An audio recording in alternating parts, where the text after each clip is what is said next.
Sisi wakati wa ukoloni ndio tulikuwa mbele kwanza mbolea ya bei nafuu kupigania uhuru wa taifa letu la Kenya. Hatujaanza siasa juzi. Wakati wengine walikuwa na fikiria vile watafanya na mzungu, sisi tulienda msituni kupigania uhuru wa taifa letu Kenya. Mambo ya mfumo wa vyama vingi, sisi tulikuwa kipaumbele kupigania vyama vingi na demokrasia katika sehemu hii.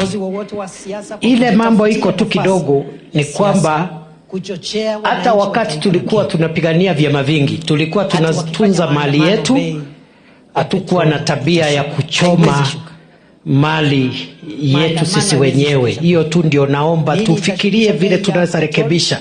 Hata tukifanya siasa za tofauti zetu, tusiharibu mali, tusiumizane sisi wenyewe, kwa sababu kura itapigwa siku moja. Na baada ya kura bado tutabaki tukiwa jamii. Haijalishi nani atashinda, ule atashinda akuwe kiongozi wetu. Ule atashindwa angoje siku ingine Mungu atamsaidia.